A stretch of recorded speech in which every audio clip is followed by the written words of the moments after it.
cop blocking story we reported a short time ago. A New Hampshire man was sentenced to almost 3 months behind bars for secretly recording police conversations. 30-year-old Adam Mueller posted the video on a blog connected to the website copblock.org.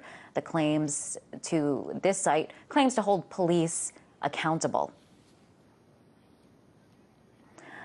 Here is where the story started. You can see a police officer slamming a teen to the ground. This looks like police brutality directed at a New Hampshire high school student. And while gathering more information on the alleged police brutality, Mueller recorded the police conversations, and for that, he was charged with 3 counts of wiretapping. Joining me now is Pete Eyre from copblock.org. Pete, welcome. So your reaction to the conviction? Well, I was disappointed to see the way it went. Ademo made a strong case for himself. He stood on his principles. He didn't act in the wrong on the day on October 4th when he followed up on the incident that had happened at West High School. And in fact, he did something good. He tried to hold a public official accountable for hurting a student. But, you know, irregardless of what the verdict was on his case, he undoubtedly shared ideas about self-ownership and about personal responsibility and about CopBlock and some other good outlets with a lot of people. So there was a lot of good that came from this, and that will still continue to come from this. Do you think that justice was served in this case? Certainly not. I think, you know, if anybody who looks at this incident with for more than 5 minutes will realize that Ademo acted in the wrong and that his efforts should be held up, and that Darren Murphy and his colleagues, Michael Valentine, the DA who tried him, and then other colleagues of theirs who essentially remained silent and allowed for Ademo to be brought in front of to court was not a good use of resources, and it does not lead us in the direction that we should be wanting to go if we want to live in a free, prosperous society.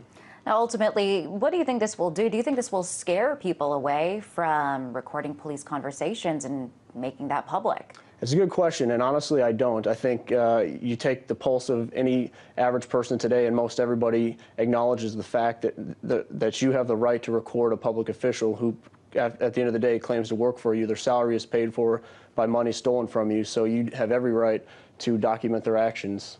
And tell us more about your website. I see your hat there advertising it, copblock.org. What do you hope to achieve through this website? What is the purpose of it?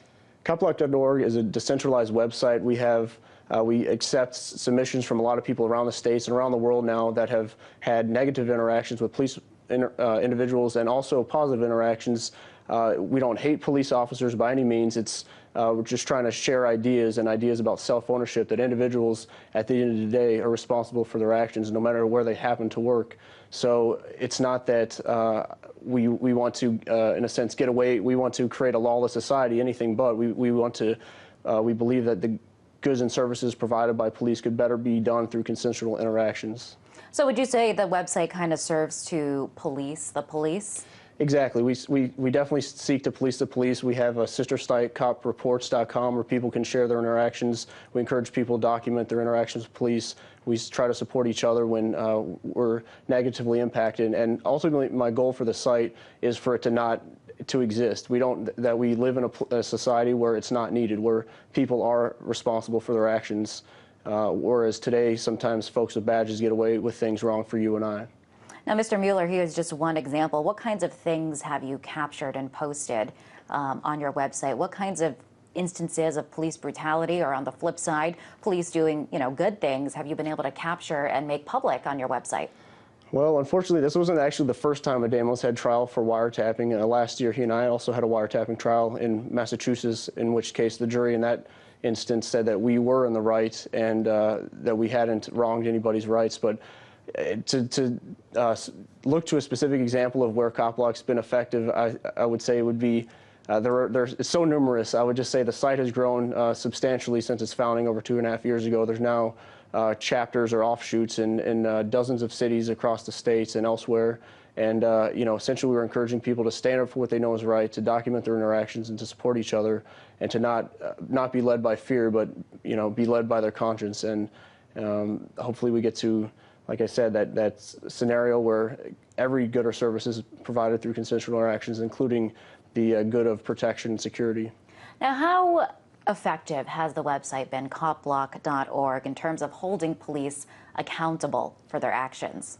It's a good question, and one I honestly can't answer with any objective metrics. What we try to do is share ideas that an individual, again, owns himself, and those ideas, they can have a deep impact on somebody today or maybe next year. But what I know from, for example, the most recent situation with Ademo, based on the coverage that it got from RT and numerous other media sources, there's been hundreds of thousands of people that are now familiar with that situation, and a lot of them, the bulk of them, come down on the side that what Ademo faced and what people similarly situated face is not something that they support, not something that they would voluntarily choose to pay for.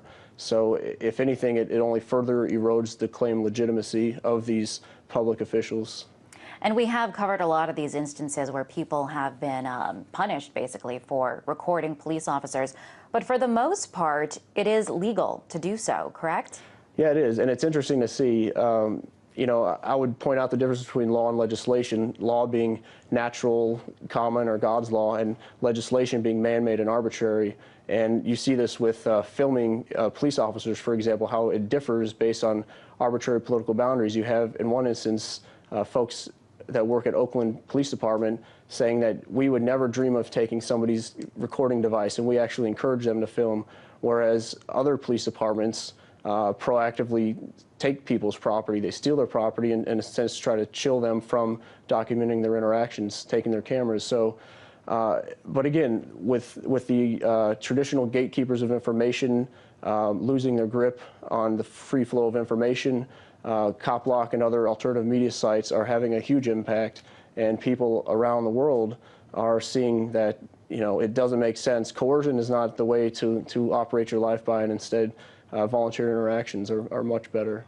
It seems like we're seeing a lot more of these videos coming out, police kind of cracking down on those that do record them and do try to expose what they're doing. Why do you think that is? Are police officers in these jurisdictions unaware of the law, or what do you think is going on?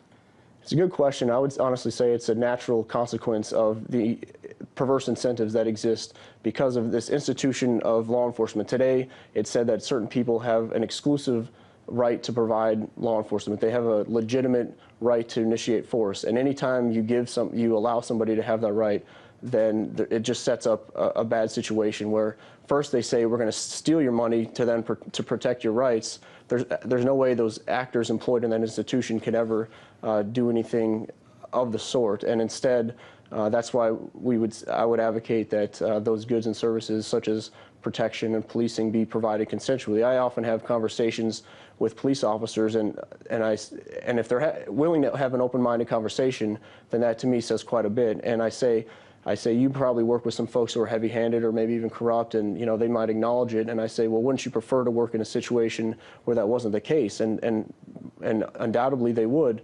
So how do you best get there? It's not to provide this one-size-fits-all top-down monopoly with more money, but to advocate for a better alternative. Very interesting, Pete. Really appreciate you coming on the show. That was Pete Eyre from copblock.org.